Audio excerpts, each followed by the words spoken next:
Mirë se erdhe dhe njëherë në Reze Dielli, në studion tonë, sot kemi një artiste, cila edhe pse nuk është shqiptare, e pëlqen shumë muzikën tonë, kulturën tonë, është martuar këtu në Shqipëri, jeton, ka mësuar gjuhën, do të ndajmë shumë çka rreth, le themi, tipareve kulturore që ajo shpërndan për me zërit të saj këngës edhe kulturës, është martuar me një bashkëshort i cili ka lindur në Shqipëri, por edhe ai ka një origjinë të huaj.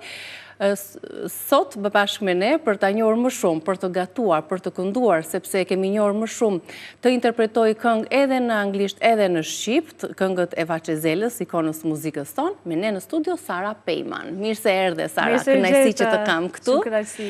Ti ke folur shumë për muzikën, ke folur shumë për Shqipërinë, për mënyrën se si ti po jeton këtu dhe po, le themi, gëzon martesën tënde. Prej sa vitesh je martuar në Shqipëri? Prej 2 vite gjysmë. 2 vite gjysmë. Ti je me origjinë të përzier, apo jo? Po. Më thuaj pak për origjinën tënde. Jam lindur dhe rritur në Angli, por mami është nga India, babi është nga Irani. Por burri im është me origjinë gjermano-iraniano, por është pak a shumë shqiptar. Kjo përzierja multikulturore, sa të ka formuar ty si Sara, si artiste? Unë jam shumë një mix. Unë ndjeja shumë britanike, sepse jam rritur atje. E njohë e dashurinë në Angli, apo jo? Ku njohë me Naimin? është një historia pak e gjatë, por kemi takuar në fakt në qendrën botërore Bahaj, që është në Haifa. Por pastaj u njohim më shumë në Cambridge, në Angli, sepse Naimi ka studiuar në Cambridge. Dhe unë jam rritur në Cambridge. Dashuria të solli në Shqipëri, por muzika të mbajti këtu. Kështu ke thënë ti në intervista të ndryshme. Je me profesion dentista, apo jo? Po. Por me një pasion për muzikën, për kitarën, për këngët. Si u gjetë ti tek muzika? Në fakt, kisha një pasion për muzikën për gjithë jetën. Që kur isha e vogël, kam kënduar në shkollë, në kor, por nuk e besova që do ishte një karrierë. Ardhmja jote. E kuptova që është vërtet pasioni shumë e madh për mua, sepse për një vit nuk punoja si dentiste, sepse po prisja për letra, për dokumentet. Dhe fillova të këndova dhe postova në rrjetet sociale, në YouTube, në TikTok, këndoje këngë të Vaçezelës. Pse zgjodhe pikërisht Vaçezelën? Kush të njohi me këtë artiste, me këtë ikonë të muzikës tonë? Në fakt, Naimi ishte në gjenie e vogël dhe ka mësuar gjithë këngët të vjetra shqiptar dhe sidomos këngët e Vaçezelës dhe ka mësuar gjithë këngët nga Naimi. Në fakt, në fillim,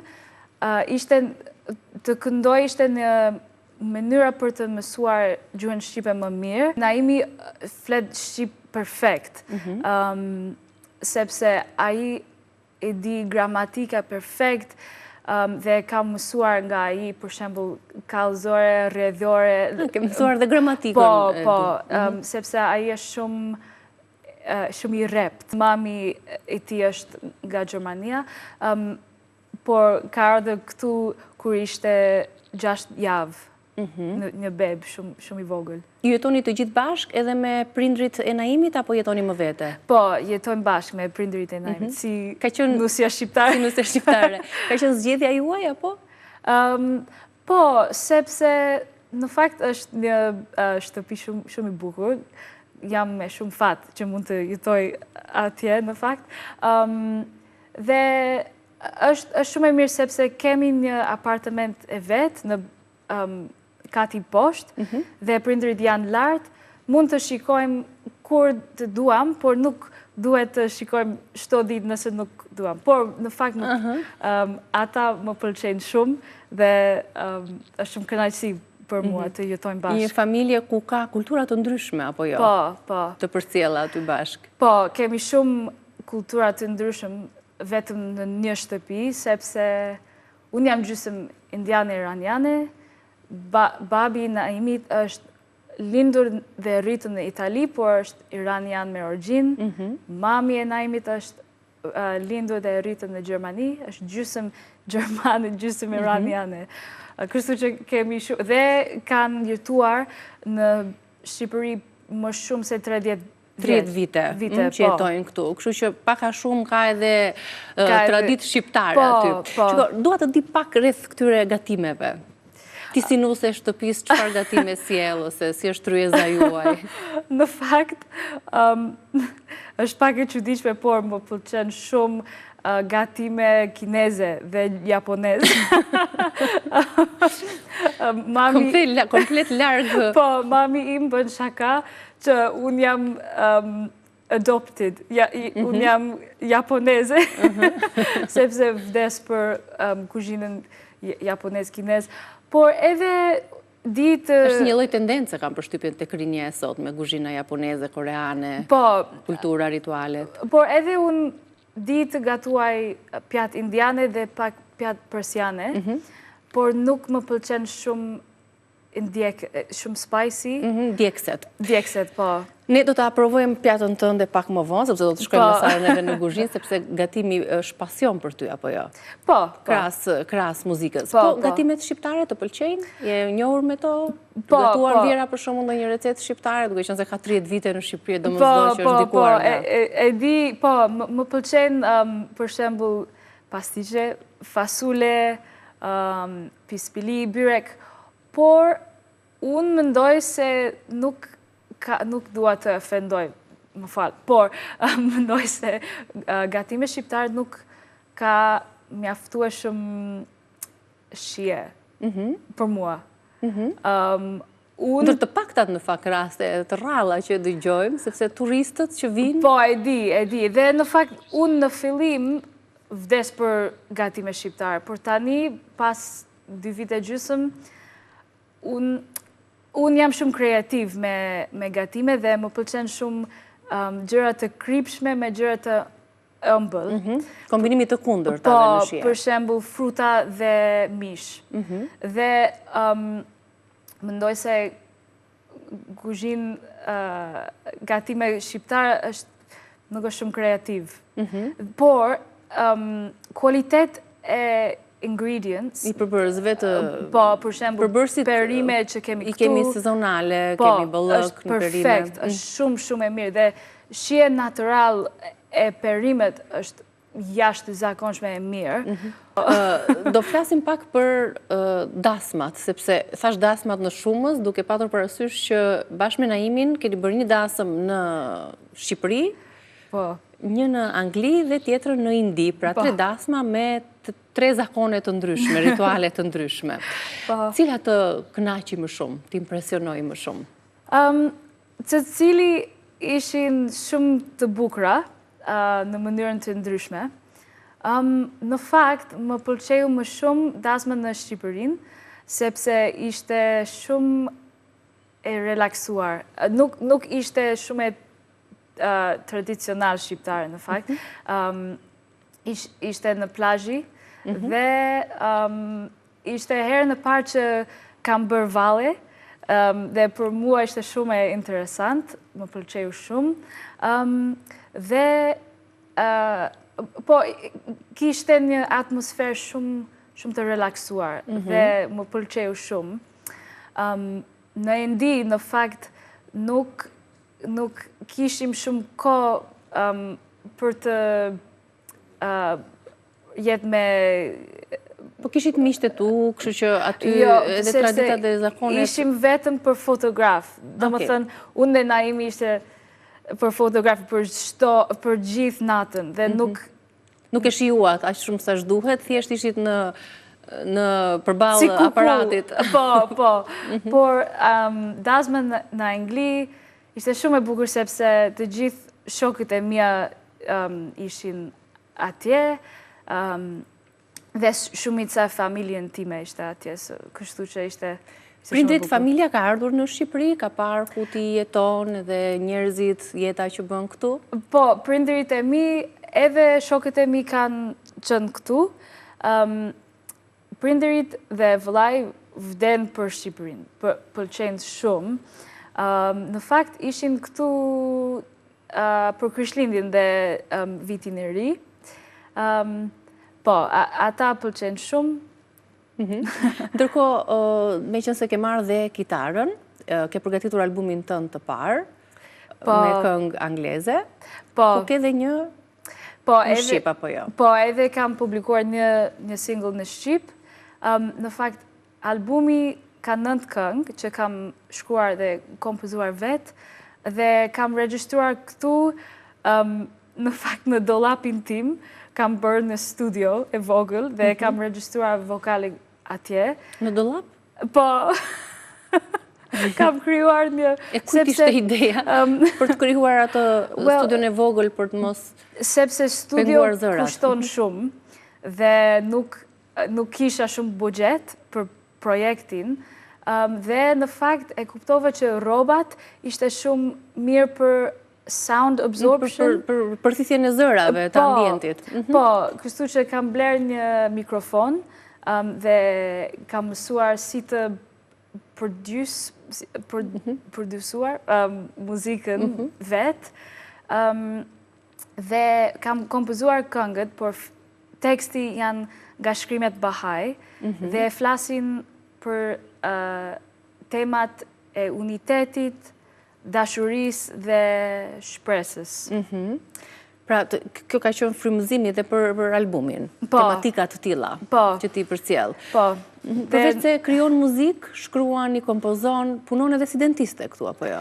Po, në fakt tani punoj më shumë si muzikant, si këngëtare, por edhe jam akoma dentiste dhe donjëherë punoj në Angli, edhe punoj këtu në Tiranë, punoj në një klinik.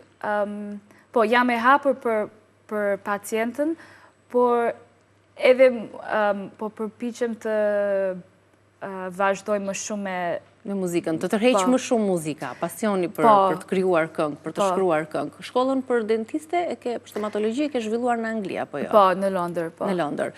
Mirë, ne do të kishim shumë dëshirë që me kitarën tënde të na këndoje diçka, me atë zërin tënd të qetë, të shtruar, të bukur, edhe të na përcjellësh pak nota muzikore për publikun ton.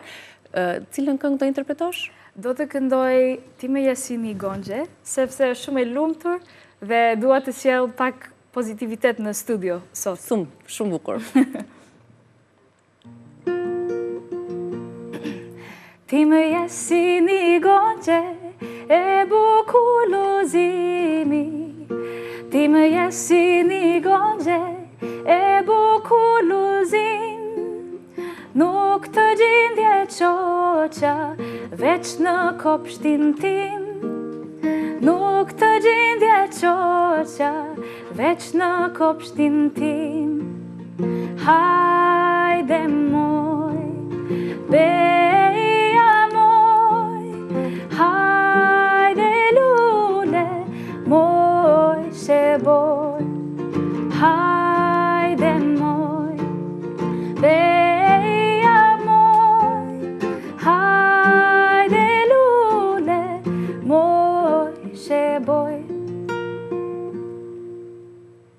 bukur. Kur këndon shqip duket sikur, do të thënë, nuk është e vështirë ta ndjesh muzikën në gjuhën shqipe. Po, më pëlqen shumë muzikën shqipe. Në fillim ishte vetëm një mënyrë për të mësuar shqip, por pastaj rash në dashuri. Dhe e kuptova që kur këndoj në shqip, më lidh shumë me popull shqiptar, dhe ata janë shumë të lumtur dhe shumë nostalgjik kur këndoj këngët të vjetra shqiptare, dhe dua të bëj njerëz të lumtur me muzikën tim. Si e ka pritur publiku shqiptar muzikën që ti këndon, këngët e tua, zërin tënd? E ke ndjerë këtë dashurinë e publikut? Po, dhe këndoj tani në disa lokale restorante dhe këndoj për popull shqiptar, edhe pak festivale kam kënduar dhe një konkurs. Është pasion i madh për mua. I të këto rrymat jazz, soul, dhe më thënë, këto rrymat të frymëzojnë më tepër? Po. Nuk të ka rëmbyrë kjo vala e muzikës komerciale? Po, në fakt, unë më pëlqen shumë soul dhe jazz, sepse jam rritur me soul, por kur këndoj në Shqip, dua të sjell pak frymëzyes nga ata,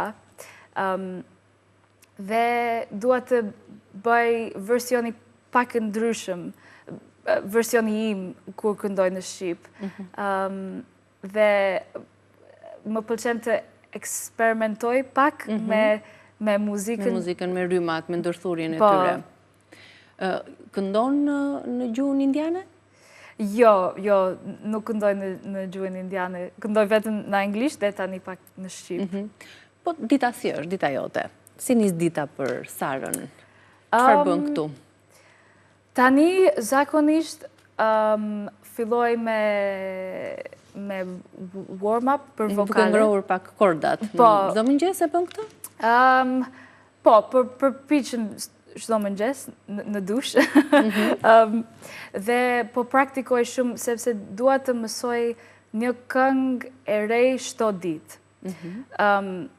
Nuk e bëj çdo ditë, por përpiqem të mësoj një këngë e re në Shqip çdo ditë, sepse kam qef, por edhe më ndihmon të mësuar. Të përmirësosh pak më tepër gjuhën, që ti përsëri e flet pastër edhe.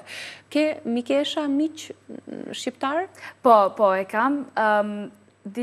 Disa që kam takuar nga Naimi dhe disa që kam takuar vetë. Në fakt tani, sepse unë këndoj në disa vend të tjera, kam takuar shumë njerëz atje. Edhe me burin tim kemi një qendrën komunitare në lagjën tonë dhe kemi disa aktivitet për të rinjt dhe për fëmijët dhe kemi takuar shumë njerëzit si kjo dhe shumë e bukur, shumë komunitet i bukur. Ashtu, për të cilën edhe është dhe feja në të cilën ju praktikoni apo jo, bashkë me familjarët e Naimit, tuaj gjithashtu? Po, edhe kam takuar shumë njerëz Bahaj, sepse feja quhet Bahaj, por në fakt qendra komunitet nuk ka lidhje me Bahaj, është gjëra tjetër. Po që ka atë çfarë motivi apo çfarë mesazhi përcjell, çfarë qëllimi ka feja që ju praktikoni? Qëllimi është vetëm duam të krijuam unitet në gjithë botën dhe duam të filluam në nivelin e lagjën, sepse e dim që nuk kemi mundësi për të krijuam unitet në një ditë. Bëjmë disa aktivitet për të rinjt, për fëmijët, me vlerë, me mesazhe uniteti. Po. Qartë. Keni menduar që të lëvisni nga Shqipëria në një të ardhme me Naimin, do të ndërtoni këtu familjen tuaj? Po, duam të rrim këtu, ndoshta për gjithmonë, dhe duam të filluam në familje këtu, avash, po. Avash. Jeni ende në atë vitet e para të martesës. Ne do të shkojmë tani në kuzhinë, sepse Sara na ka premtuar që do të na sjellë një recetë të traditës persiane. Po. Le të shkojmë në kuzhinë, ka publicitet fillimisht dhe ne shkojmë bëjmë gati për bërësit.